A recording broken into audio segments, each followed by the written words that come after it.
একবার একটা শেয়াল বনে বিচরণ করছিল। ও একটা ছোট্ট শাবক দেখতে পেল। ও ভাবলো, আজ একেই আমি খাবার হিসেবে গ্রহণ করব। আশেপাশে দেখলো কেউ দেখছে না, তো কেউ ছিল না, আর সেই শাবকের ওপর আক্রমণ করলো, যা হলো একটা ঘোর অপরাধ। বনের নিয়ম অনুসারে আপনি কখনোই শাবকের ওপর আক্রমণ করতে পারেন না। তারপর এই খবরটা যখন রাজা সিংহ জানতে পারলেন, সভার আয়োজন করলেন। কিন্তু সেখানে শেয়াল বলল, আমি তো এরকম কিছু করিনি। কিন্তু যদি আপনি এরকম বলেন, কোনো প্রমাণ দিন, এর কোনো সাক্ষী আছে? তখন রাজা সিংহ পেঁচাকে ডেকে পাঠালেন, যে সেই মুহূর্তে বৃক্ষের শাখার ওপর বসেছিল। সে সব কিছু দেখেছিল। পেঁচা সব সত্যি কথা বলল, আর শেয়ালকে মৃত্যুদণ্ড দেয়া হলো। এবার এই কাহিনী আমি আপনাকে কেন শোনালাম? কারণ মানুষও কখনো কখনো এরকম কর্ম করেন যা শিয়াল করেছে। এটা ভাবেন কেউ দেখছে না, যখন আমি অনুচিত কর্ম করতেই পারি। কিন্তু না, আপনি যাই করুন না কেন, কেউ না কেউ অবশ্যই তা দেখছে। কোনো ব্যক্তি না হলেও কোনো প্রাণী, না হলে কোনো যক্ষ বা দেব বা প্রেত। যদি এনারা কেউ না দেখেন, তাহলে ধরিত্রী মাতা দেখেন, যেখানে দাঁড়িয়ে আপনি সেই কর্ম করছেন, তাই না? তাই একটা কথা সবসময় মনে রাখবেন, কে দেখছেন কে দেখছেন না সেই বিষয়ে ভাবা ছেড়ে দিন। এটা খুব সহজ কথা। আপনি যদি উচিত কর্ম করেন, উচিত ফল পাবেন। যদি অনুচিত কর্ম করেন, তাহলে আপনি অনুচিত ফল অবশ্যই পাবেন। সেই জন্য উচিত পথে চলতে থাকুন, উচিত কর্ম করতে থাকুন, আর আমার সাথে ভালোবেসে বলুন, রাধা রাধা। বাহ, পুষ্পের সুবাস আমার খুব ভালো লাগে। অত্যন্ত সুন্দর হয় এই পুষ্প। এইভাবে চারিদিকে পুষ্প দেখে মন আনন্দিত হয়ে ওঠে। এবার আপনারা ভেবে দেখুন, আমার চারিদিকে পুষ্প নয়, আগুন আছে। তাহলে কি হবে? আমার শরীর কি জ্বলে যাবে না? অবশ্যই জ্বলবে। শরীরকে কি আগুনের তাপ সহ্য করতে হবে না? অবশ্যই সহ্য করতে হবে। এটাই হলো প্রকৃতির নিয়ম। এই নিয়ম কিন্তু আমরা সবাই জানি, কিন্তু আমাদের মধ্যে বেশিরভাগ মানুষ এই বিভ্রান্তি নিয়ে বাঁচি যে এই যে প্রকৃতির নিয়ম, তা আমার ওপর প্রযোজ্য নয়। তা কিন্তু নয়। আমাদের চতুর্দিকে এই যে নিসর্গ রয়েছে, আমরা তার কতটা ক্ষতি করি সেটা একবার ভেবে দেখুন। আমরা বনাঞ্চল জ্বালিয়ে দিই, বায়ু দূষিত করি, জল দূষিত করি, প্রাণীদের হত্যা আমরা করি। কেন? এই নিসর্গ আমরা নষ্ট করি, যদিও আমরা জানি যে আমরাও হলাম এই নিসর্গেরই অংশ। এবার দেখুন, শরীরের কোনো অংশে যদি আগুন ধরান, আস্তে আস্তে সমস্ত শরীরও জ্বলে যাবে। সেইভাবেই নিসর্গ যদি নষ্ট হয়ে যায়, তাহলে মনুষ্য জাতিও নষ্ট হয়ে যাবে। তাই এই যে নিসর্গ আপনি দেখছেন, এই পুষ্প, এই বৃক্ষ, বায়ু, জল, এদের সকলকে রক্ষা করুন, নষ্ট নয়। মনে রাখবেন, যদি নিসর্গ থাকে, মানুষ থাকবে। যদি নিসর্গ থাকে, তাহলেই জীবন থাকবে। আসুন আমার সাথে ভালোবেসে বলুন, রাধা রাধা। পাণ্ডবরা বন থেকে এসেছিলেন। ওনাদের কাছে না কোনো ধন ছিল, না কোনো সম্পদ, না বিদ্যা। নিজের পরিশ্রমের দ্বারা ওনারা বিদ্যা অর্জন করেছিলেন, আর তার দ্বারাই সম্পদ অর্জন করলেন, আর ধনও অর্জন করলেন। এই পাণ্ডব ছিলেন অত্যন্ত কুশল এবং শক্তিশালী। যুধিষ্ঠির নিজের পরিশ্রম দ্বারা এমন জ্ঞান অর্জন করেছিলেন যে এই সংসার ওনাকে ধর্মরাজ যুধিষ্ঠির অভিহিত করেছিল। দেখতে গেলে পাণ্ডবদের কাছে সবকিছুই ছিল, কিন্তু যখন বিষয় এলো আরো ধন লাভ করার, তখন যুধিষ্ঠির, যিনি পাণ্ডবদের মধ্যে জ্যেষ্ঠ, তিনি সকল পাণ্ডবদের সাথে দ্যুতক্রীড়ায় অংশগ্রহণ করে ফেললেন। এর ফলে না শুধু ধনলক্ষ্মী, ধর্মলক্ষ্মী, বিবেক লক্ষ্মীকেও হারালেন, আর শুধু তাই নয়, নিজের গৃহলক্ষ্মী দ্রৌপদীকেও হারিয়ে ফেললেন। এর কারণ কি? ভুলে গেলেন খুব সহজ একটা কথা, এই সংসারে সম্মান এবং সাফল্য দুটোই পরিশ্রমের দ্বারা লাভ করতে হয়। কিন্তু দ্যুতক্রীড়ার এই খেলা আমাদের ভাগ্যের উপর নির্ভরশীল। এই সংসারে দুটি পথ রয়েছে। একটা পথ যেখানে কর্ম এবং পরিশ্রমের দ্বারা আপনি নিজের পথ নিজেই রচনা করতে পারবেন, আর দ্বিতীয় পথ হলো যেখানে এই ভাগ্য এক মুহূর্তে আপনাকে শিখরেও পৌঁছে দিতে পারে, আবার ধূলিসাৎ করে দিতে পারে। আপনি কোন পথ বাছবেন সেই চয়ন আপনারই। আসুন আর আমার সাথে ভালোবেসে বলুন রাধা রাধা। কোনো এক সময়ের ঘটনা এটা। মা এবং বাবা হাটে গিয়েছিলেন, তখন আমি আর দাদা গিয়েছিলাম গরু চড়াতে। আমরা বাড়ি ফিরে এলাম, আর মা সেই সময় একটা কাজ করতেন। যখনই হাটে যেতেন দরজা তালা বন্ধ করে যেতেন। উনি খুব ভালো করে জানতেন যে যদি ওনার এই মাখন চোর সঠিক সময়ে পৌঁছে যায় তাহলে এক ফোঁটাও মাখন আর অবশিষ্ট থাকবে না। এবার ঘটনা কিছুটা এরকম হলো যে মা আর বাবা মাঝে মাঝে হাটে যেতেন, তাই মাঝে মাঝেই দরজা তালা বন্ধ করতে হতো। যখন মা আর বাবা ফিরে এলেন তখন বাবা ভুলে গিয়েছিলেন যে এই চাবির গোছা থেকে ঠিক কোন চাবিটা দরজার তালা খোলার জন্য উপযোগী। উনি চেষ্টা করতে শুরু করে দিলেন। একটার পর একটা চাবি দিয়ে উনি চেষ্টা করতে থাকলেন, কিন্তু সেই দরজার তালা তো খুলতেই চাইছিল না। ওনার মাথা থেকে ঘাম পড়তে শুরু করলো। তখন মা বললেন যে তালা ভেঙে দেওয়া যাক। মা চলে গেলেন, আর বাবা বললেন না না দাঁড়াও, আর কিছু চাবি বাকি আছে, এটা হয়তো খুলতে পারবো। মা হাতুড়ি নিয়ে চলে এলেন সেই তালা ভাঙার জন্য, আর তখনই বাবা শেষ চাবিটা প্রয়োগ করলেন আর দরজার তালা খুলে গেল। যদি উনি চেষ্টা না করতেন তাহলে এই তালাটাও ভেঙে যেত আর চাবিটাও নষ্ট হয়ে যেত, ঠিক কিনা? এবার এই ঘটনাটা আমি দেখেছিলাম, আর আমার মনে হলো যে কখনো কখনো এই চাবির গোছার মধ্যে থেকে শেষ চাবিটাও কিন্তু জীবনের দরজা খুলে দিতে পারে। সেজন্য আপনি যদি জীবনে সাফল্য লাভ করতে চেষ্টা করেন, নিজের লক্ষ্যে পৌঁছতে চান, তাহলে হার মানবেন না। হয়তো দেখবেন আপনার পরবর্তী প্রচেষ্টা বা এই অন্তিম প্রচেষ্টা আপনাকে সাফল্যের পথে নিয়ে গেল। তাই নিরন্তর প্রচেষ্টা করতে থাকুন, জীবনে সাফল্য লাভ করুন। যজ্ঞের আগুনকে শুভ বলে মনে করা হয়, আর সেখানেই চিতার আগুনকে অশুভ মনে করা হয়। এমনটা কেন হয়? এখানে বিষয়টা হলো লক্ষ্য, বিচার এবং সঙ্গের। যখন আমরা যজ্ঞ করি তখন আমাদের লক্ষ্য কি হয়? পরিবেশকে আরো পবিত্র করে তোলা, ইতিবাচক করে তোলা। আমাদের লক্ষ্য শুভ হয়। তারপরে আসে বিচার। এই পরিস্থিতিতে সেই বিচার হলো অগ্নি। স্ফুলিঙ্গ থেকে তীব্র আকার ধারণ করে সমস্ত কাঠকে পুড়িয়ে দেয় এবং সুগন্ধ ছড়িয়ে দেয়। অর্থাৎ যদি আপনার লক্ষ্য শুভ হয় তাহলে তা নিজেই শুভ বিচারধারাকে আমন্ত্রণ জানায়। এই শুভ বিচার তখনই আসবে যখন আপনার সংকল্প শুভ হবে। অন্যদিকে হলো চিতার আগুন। এর লক্ষ্য কি? একটা দেহকে পরধামে পৌঁছে দেওয়া। সবার শেষে সবকিছু আপনার উপরে নির্ভরশীল যে আপনি কোনটা চয়ন করতে চান। আপনার লক্ষ্য যদি শুভ হয় তাহলে আপনার বিচার এবং সঙ্গতি আর তার পরিণাম সবই শুভ হবে। আসুন আর আমার সাথে ভালোবেসে বলুন রাধা রাধা। এই সংসারের প্রত্যেক বস্তুর, প্রত্যেক পরিস্থিতির, প্রত্যেক আবেগের দুটি দিক আছে।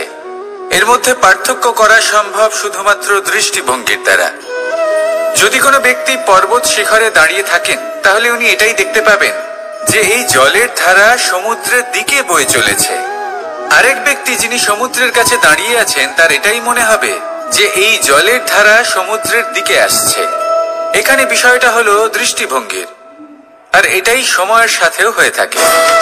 অনেক সময় মানুষ চিন্তিত হয়ে পড়েন, ত্রস্ত হয়ে পড়েন যে তার কাছে হয়তো খুব কম সময় আছে, তাতে তিনি অনেক কিছুই করতে পারবেন না, আর একটু সময় থাকলে খুব ভালো হতো।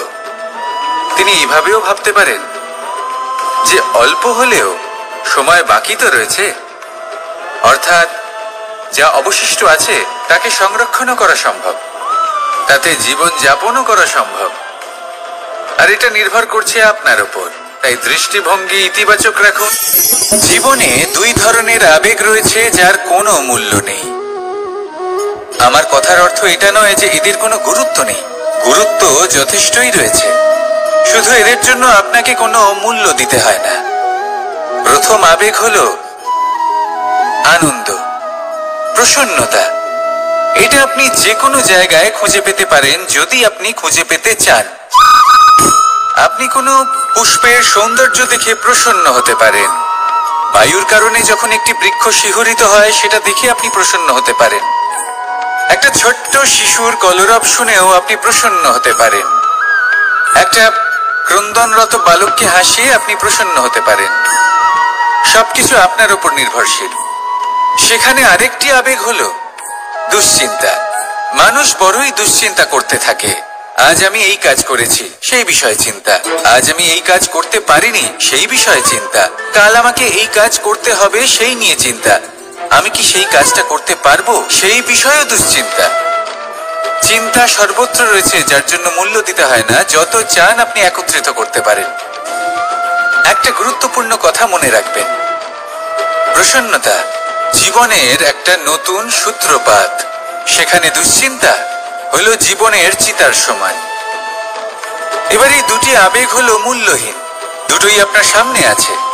কোনটা চয়ন করবেন আপনি, দুশ্চিন্তা নাকি প্রসন্নতা? সিদ্ধান্ত আপনারই। আসুন আর আমার সাথে ভালোবেসে বলুন, রাধা রাধা।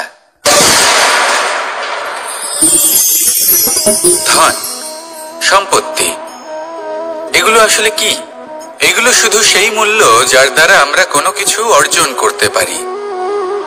এবার এই ধনের দ্বারা এই সংসারে অনেক কিছু লাভ করা সম্ভব, কিন্তু সেই সবকিছুই শুধুমাত্র ভৌতিক বস্তুই হবে। ভৌতিক সামগ্রী, ভৌতিক সুবিধা।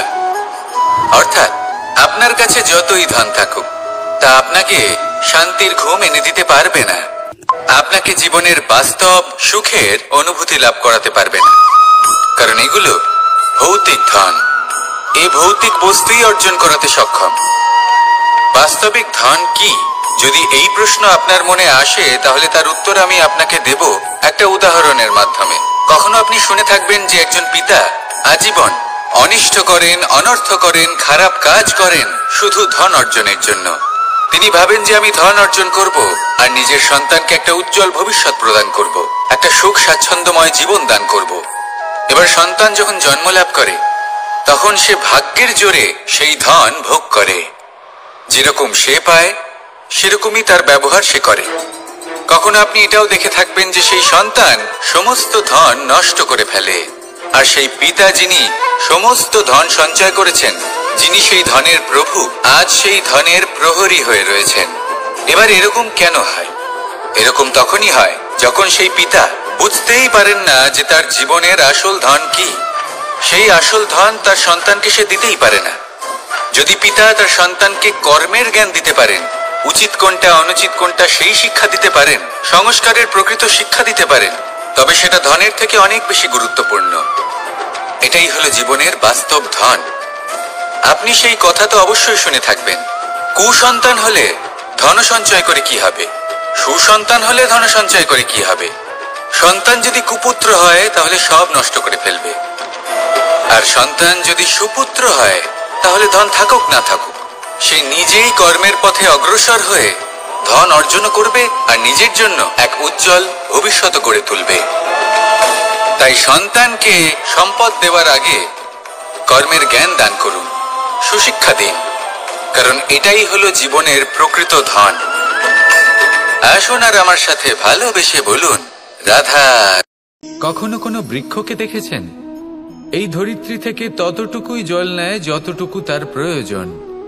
কোনো প্রাণীকে দেখুন, এই প্রকৃতি থেকে ততটুকুই খাবার গ্রহণ করবে যতটুকু তার খিদে রয়েছে। খিদে মিটে গেলে আর খাবে না। এবার মনুষ্যকে দেখুন, সে নিজের জীবনে যা কিছু পেয়েছে, বস্তু, ধন, খাবার, শক্তি, প্রয়োজনের থেকে অনেক বেশি লাভ করার চেষ্টা করে থাকে। প্রয়োজনের থেকে বেশি যদি পেয়েও যায় তাহলেও তার কম মনে হয়। এবার এরকম ঠিক কেন হয়? এর পেছনের কারণ কি? কারণ হলো লোভ। লোভের আগুন কিছু এমন হয়, যদি মানুষের মনে একবার প্রজ্বলিত হয় তাহলে শুধু বাড়তেই থাকে। ততক্ষণ বাড়বে যতক্ষণ না আপনি নিজে তাকে বাধা দিচ্ছেন। তবে এই লোভের আগুন নিয়ন্ত্রণ করা সম্ভব। পরিমিতিবোধ, পরিমিতি বোধের চিন্তা। আপনাকে শুধু নিজেকে একটা সরল প্রশ্ন করতে হবে। যখনই মনের মধ্যে কোনো বস্তুর প্রতি, শক্তির প্রতি, ধনের প্রতি, ভোজনের প্রতি লোভ বেড়ে যায়, নিজেকে প্রশ্ন করুন, এটা কি আমার কাছে ততটাই প্রয়োজনীয় যতটা একটা বৃক্ষের কাছে জল, যতটা একটা প্রাণীর কাছে ভোজন? এটা কি ততটাই প্রয়োজনীয়? যদি উত্তর না হয়, তাহলে নিজেকে সেখানেই বাধা দিন, সেই ভাবনা সেখানেই ত্যাগ করুন, কারণ সেটাই হলো লোভ। ঠিক এইভাবেই প্রয়োজনীয়তার চিন্তা করে আস্তে আস্তে এই মন নির্লোভ হয়ে উঠবে, আর এই মন প্রসন্ন হয়ে বলবে, রাধা রাধা। আজ আমরা দুই ধরনের ব্যক্তির বিষয়ে কথা বলবো। প্রথম জন হলেন যে প্রয়োজনের থেকে অনেক বেশি পরিমাণ ধন উপার্জন করে থাকেন। তার কাছে ততটা ধন থাকে যতটা তার প্রয়োজনও নেই, তারপরেও আরো ধন উপার্জন করতে চেষ্টা করতে থাকেন। সকল সম্ভব চেষ্টা করেন, সকল সম্ভব কর্ম করেন, তা সে উচিত কর্ম হোক বা অনুচিত, তাতে তাদের কিছুই যায় আসে না। তারা শুধুই এই সংসারের সকল সুখ ভোগ করতে চান, সকল স্বাচ্ছন্দ্য লাভ করতে চান। আজীবন তারা প্রচেষ্টাই করতে থাকেন। এবার এই করতে গিয়ে তারা ভারাক্রান্ত হয়ে সমস্যার সম্মুখীন হন। এনাদের সমগ্র জীবন এই চেষ্টাতেই চলে যায়, জীবন যাপন করার বদলে। অন্যদিকে আরেকজন ব্যক্তি, যিনি জানেন তার প্রয়োজন কতটুকু, আর শুধুমাত্র সেই পরিমাণ ধন অর্জন করেন, তার থেকে বেশি একটুও নয়। উনি যদি দুবেলা খেতে পান, মাথা গোজার ঠাঁই পেয়ে যান, সেটাই পর্যাপ্ত। তাতেই তিনি আনন্দে জীবন যাপন করেন, না কোনো বৃথা চিন্তা করেন, না কোনো বৃথা কষ্ট করেন। এবার আমি আপনাদের জিজ্ঞেস করব, এই দুই ব্যক্তির মধ্যে আপনি কোন ব্যক্তি হতে চাইবেন?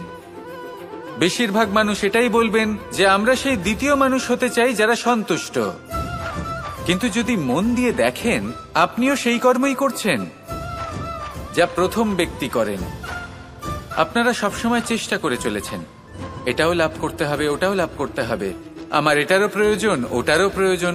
আপনি অনেক কিছু লাভ করেছেন, কিন্তু প্রশ্ন এটাই যে আপনার কি সেই সবকিছুর প্রয়োজন রয়েছে?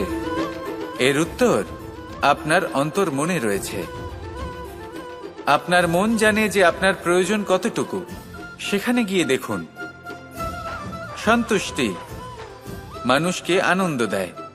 মানুষ যতটা সন্তুষ্ট হবে, ততটাই সে আনন্দ লাভ করবে। এবার আপনাকে এই সিদ্ধান্ত নিতে হবে যে আপনি কখন আর কোথায় সন্তুষ্টি লাভ করবেন, কত কিছু লাভ করার পরে সন্তুষ্ট হবেন। এই উত্তর আপনি মন থেকে পাবেন। এই সমাজের চাহিদায় জড়িয়ে নিজেকে বিভ্রান্ত করবেন না। নিজের অন্তরের এই মিথ্যে অহংবোধকে প্রশ্রয় দিতে গিয়ে যদি আপনি এরকম প্রয়াস করতে থাকেন, তাহলে জীবনযাপন কখন করবেন? থেমে যান, শান্ত হয়ে যান, নিজের অন্তর মনে নিমজ্জিত হয়ে দেখুন যে সন্তুষ্টি কোথায়। এই সন্তুষ্টি লাভ করুন। এই মন প্রসন্ন হয়ে বলবে, রাধা রাধা। আমাদের গৃহে অনেক কক্ষ রয়েছে, কিন্তু এমন কি আছে যে একটাই থাকে? আমাদের গৃহের দ্বার। এমন কেন হয়? অনেক দ্বার তো থাকতেই পারে। ভেবে দেখুন, একটা বিশাল ভবন রয়েছে, তার চতুর্দিকে অনেক দ্বার আছে। ভালোই হবে, যাতায়াত করতে সুবিধা হবে, কিন্তু এমন আমরা কেন করি না? এবার আপনি বলবেন যে এটার উত্তর তো সহজ। যতগুলো দ্বার থাকবে, ততজন দ্বারপালও থাকবে। কে কখন কোথা থেকে আসবে, কোথায় চলে যাবে, সেদিকে খেয়াল থাকবে না। চুরির সম্ভাবনাও বেড়ে যাবে।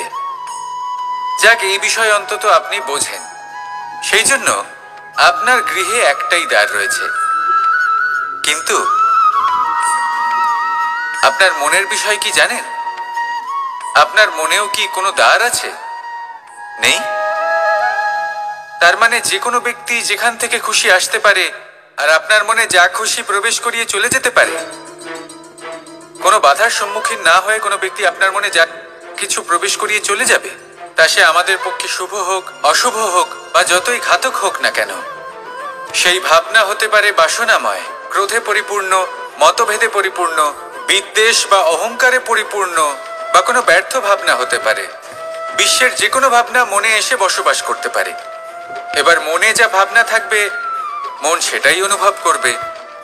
নেতিবাচক ভাবনা যদি মনে ঘর করে মন সুখ অনুভব কি করে করবে? সেই জন্য আবশ্যক হলো মনের মাঝে ইতিবাচক সত্তার দ্বার গড়ে তোলা।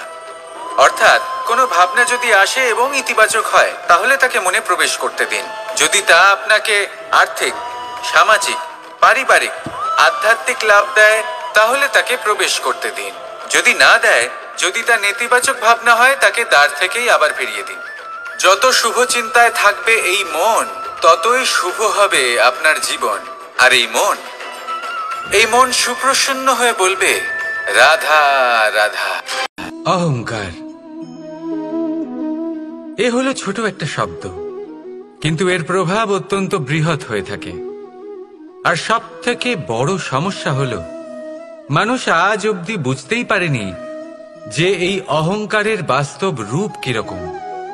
কেউ একে গর্বের নাম দেন, কেউ একে আত্মসম্মানের নাম দিয়ে থাকেন, এবং কোথাও একটা এমন সময় চলে আসে যখন সময় এই অহংকারকে ভেঙে খান খান করে দেয়। আর তখন না গর্ব আপনাকে বাঁচাতে পারে, না আপনার আত্মসম্মান। এখন যদি আপনাকে উদাহরণ দিই, তাহলে যেখানে আপনি বসে আছেন সেই ঘরেই ওপরে তাকান, সেই ছাদের দিকে। যদি এই ছাদ অহংকার করতে থাকে যে দেখো আমি তো সব থেকে উঁচু জায়গায় আছি, আমার চেয়ে ওপরে আর কেউ নেই, আমি এই ঘরে থাকা সমস্ত ব্যক্তিকে ছায়া প্রদান করি, যদি এই অহংকার এসে যায় তাহলে কি? একবার ভেবে দেখুন, যদি পরের দিন তার উপর আরো একটা তলা বানিয়ে দেওয়া হয় তাহলে কি? এই ছাদ যার নিজের উঁচু হবার অহংকার ছিল, যে সব থেকে ওপরে ছিল, সে এবার পায়ের তলায় চলে এসছে। এটাই হয়ে থাকে। মনে কখনোই অহংকার পোষণ করবেন না। যদি মনের মধ্যে কিছু রাখতে চান তাহলে প্রেমের ভাব রাখুন, স্নেহ রাখুন। এই অহংকারকে আপনি যা ইচ্ছে নাম দিন, গর্ব হোক, আত্মসম্মান হোক, এর দ্বারা আপনার কোনোভাবেই কোনো লাভ হবে না।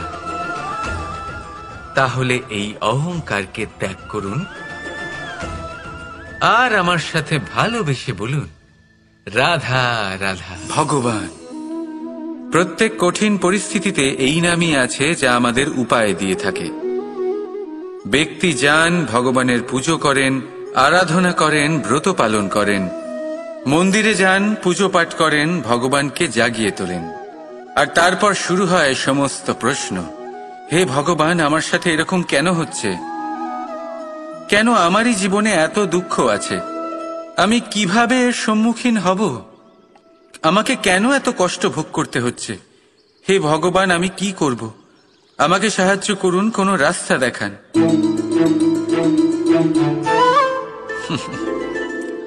চলুন আমি আপনাকে একটা প্রশ্ন করি। মন্দিরে যাওয়ার চেষ্টা করার আগে আপনি কি জীবনে ততটা চেষ্টা করেছেন যতটা সেই সমস্যাকে দূর করার জন্য দরকার ছিল? দ্বিতীয় প্রশ্ন, ভগবানকে জাগানোর পূর্বে আপনি কি নিজেকে জাগিয়ে তুলেছেন? আপনি কি আলস্য ত্যাগ করেছেন? তৃতীয় প্রশ্ন, ভগবানকে জিজ্ঞাসা করার আগে আপনি কি নিজেকে জিজ্ঞাসা করেছেন যে আমি কেন এত অসফল হচ্ছি? যদি না করে থাকেন তাহলে সবার আগে এটা করুন। আপনি সমস্ত প্রশ্নের উত্তর পাবেন, সমস্ত বিপদের পরিত্রাণ পাবেন। অন্য কোথাও নয়, নিজের ভেতরে তাকিয়ে দেখুন। চেষ্টা করুন নিজেকে জাগিয়ে তোলার। আপনি সফল অবশ্যই হবেন, কারণ এই পরমাত্মা, ওই পরমেশ্বর, ওই পরব্রহ্ম আপনার মধ্যেই তো আছে। রাধা রাধা। এটা হলো একটা সাদা পাতা। এবার এতে আমি যাই লিখব সেটাই এর অস্তিত্ব হবে। এতে আমি প্রেমের কিছু কথা লিখে একে প্রেমপত্র বানিয়ে তুলতে পারি। মাতা পিতার জন্য একটা শুভ সংবাদ লিখতে পারি, শত্রুর বিষয়ে সতর্ক করব বলে সেনাকে একটা সংবাদ লিখতে পারি, দ্বারকাবাসীর জন্য কোনো সংবাদ পাঠাতে পারি। যাই লিখব এই পত্র সেটাই হয়ে উঠবে। সেই রকমই হলো আমাদের জীবন। আমরা যেমন কর্ম আমরা করব, আমাদের অস্তিত্ব এবং ব্যক্তিত্ব ঠিক তেমনই হয়ে উঠবে। যদি আপনি একটা অসাধারণ, উজ্জ্বল এবং সম্মানজনক জীবনযাপন করতে চান, তাহলে তার একটা রহস্য আপনাকে বলি। যেমন কথন হবে, কর্ম তেমন হবে। অর্থাৎ যতটুকু বলেছেন ততটুকুই করুন, আর যতটুকু করেছেন ততটুকুই বলুন। এই একটা নিয়ম যদি আপনারা পালন করেন, তাহলে এই সংসারের সমস্ত পণ্ডিত আপনাকে অবশ্যই সম্মান করবেন। তাহলে এটাই করুন আর আমার সাথে ভালোবেসে বলুন, রাধা রাধা। আমি রথে যাত্রা করি, তাতে বারবার পথে থামি আর দেখি যে আমি অনুচিত দিকে যাচ্ছি না তো, আমি উচিত পথেই যাচ্ছি তো। কারণটা কি? কারণ হলো যাতে আমি পথভ্রষ্ট না হয়ে যাই। জীবনযাত্রাতেও এটাই প্রয়োজন।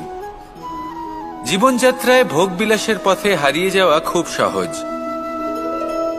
বারবার থেমে আপনাকে দেখতে হবে, নিজেকে কিছু প্রশ্ন করতে হবে। আমি কি আজ সেই কর্মই করছি যেটা আমি করতে চেয়েছিলাম?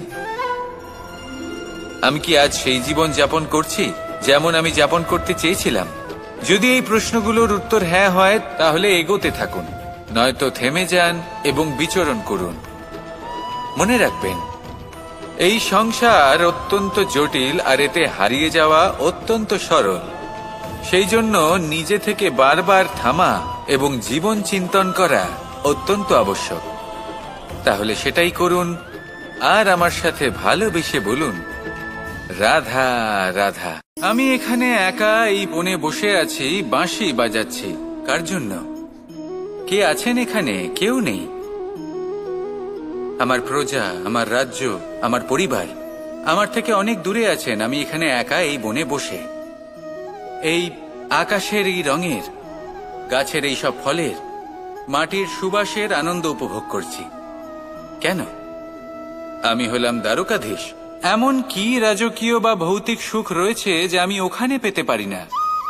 সবকিছুই পেতে পারি, তাও এখানে বনে একা বসে আছি। কোন সুখ খুঁজে চলেছি? একা থাকার সুখ।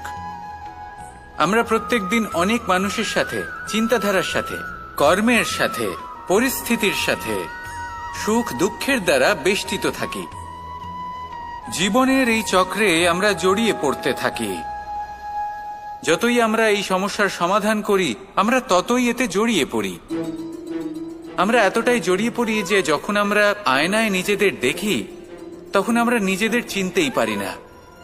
এমন মনে হয় যেন আমরা নিজেদের হারিয়ে ফেলেছি।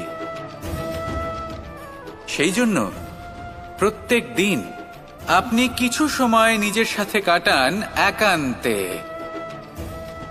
এটা অত্যন্ত আবশ্যক। নিজের অস্তিত্বের গভীরে গিয়ে দেখতে শিখুন, নিজেকে বুঝুন। অদ্ভুত শান্তির অনুভূতি হবে।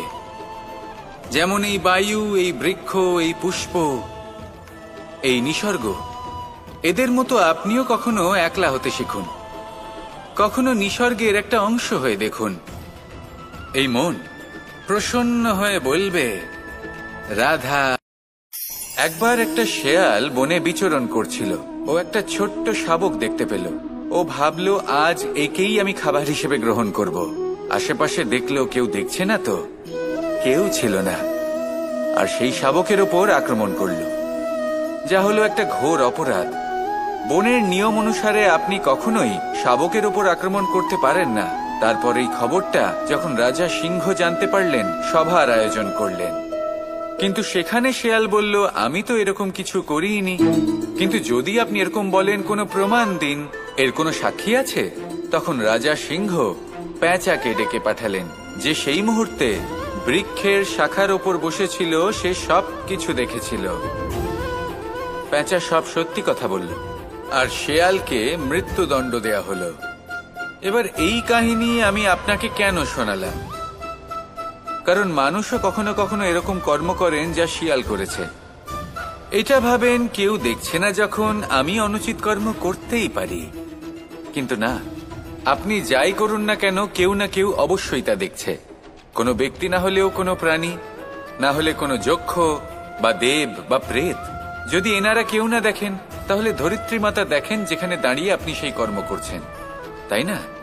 তাই একটা কথা সবসময় মনে রাখবেন, কে দেখছেন কে দেখছেন না সেই বিষয়ে ভাবা ছেড়ে দিন।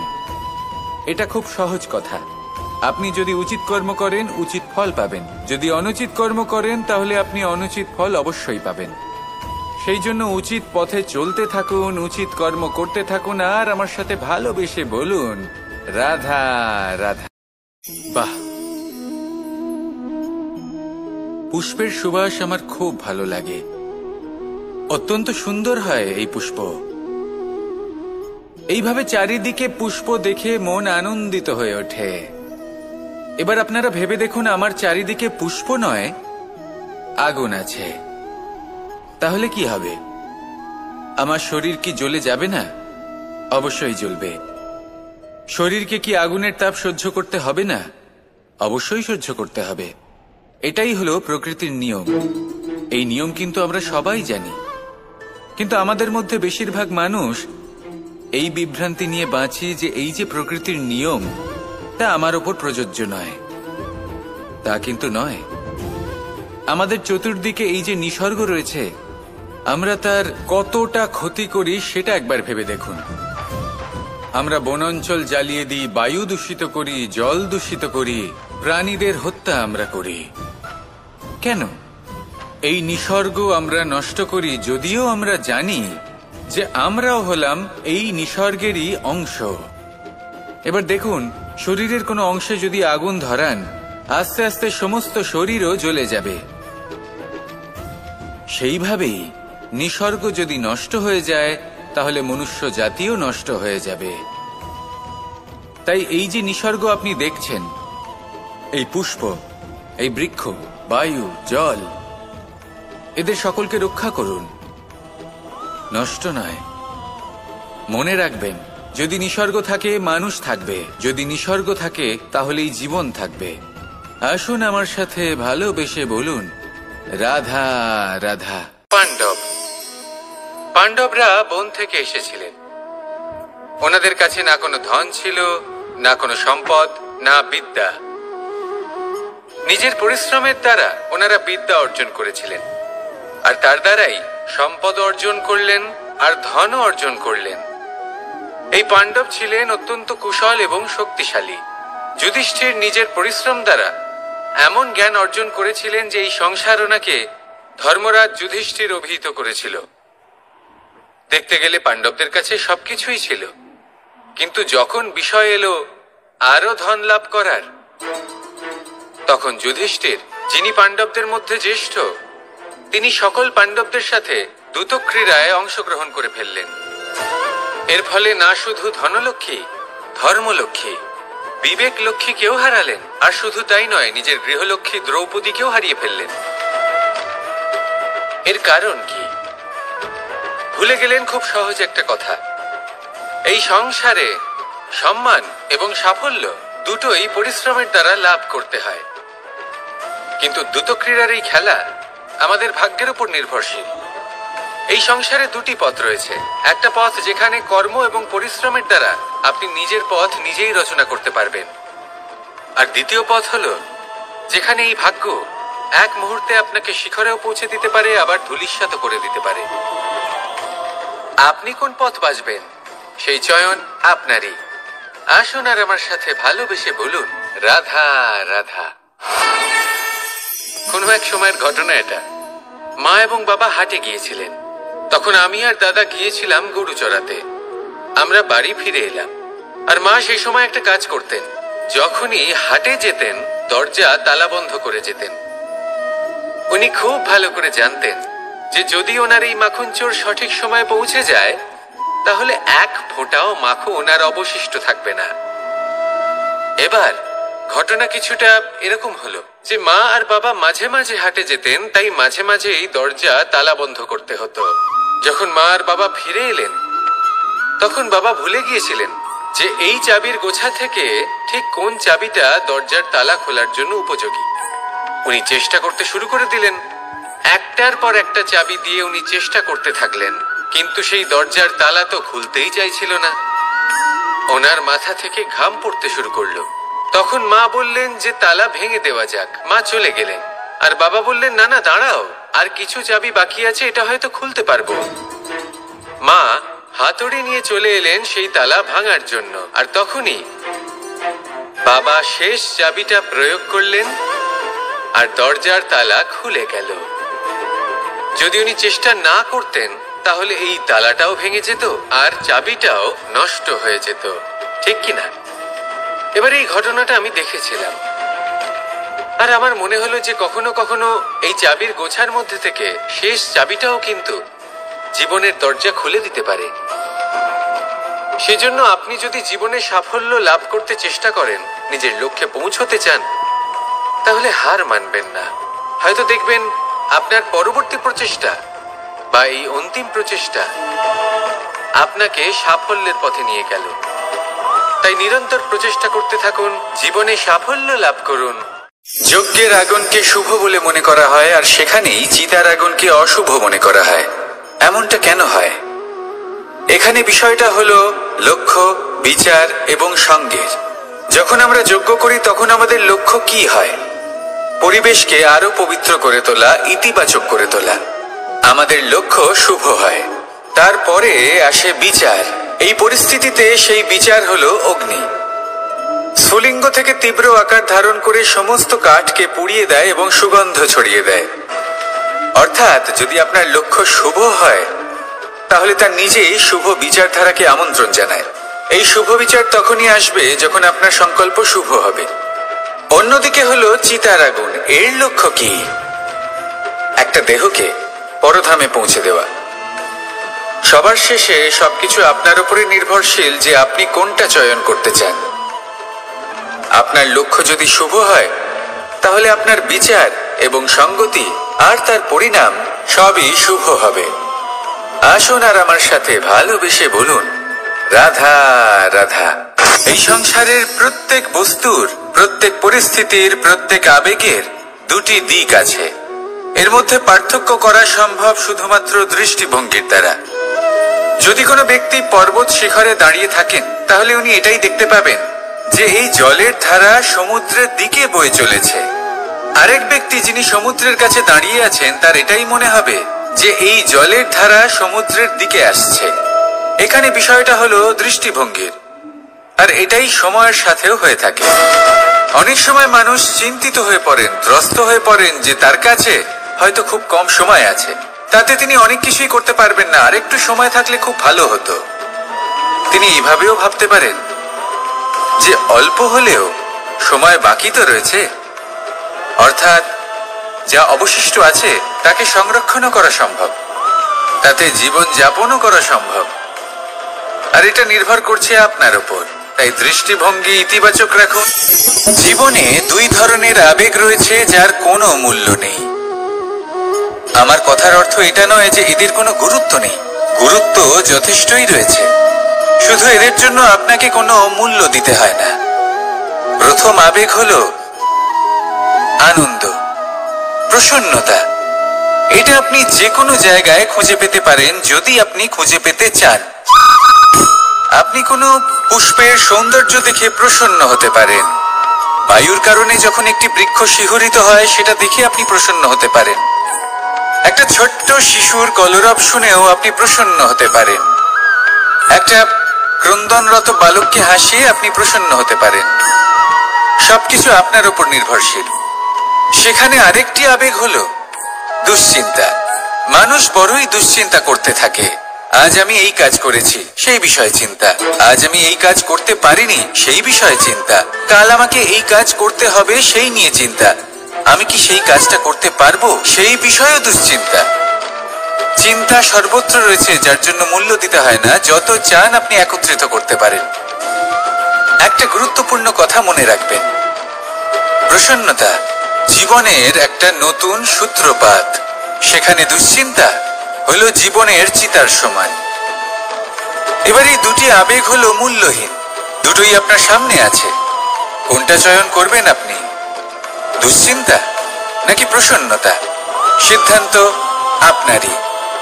আসুন আর আমার সাথে ভালোবেসে বলুন, রাধা রাধা।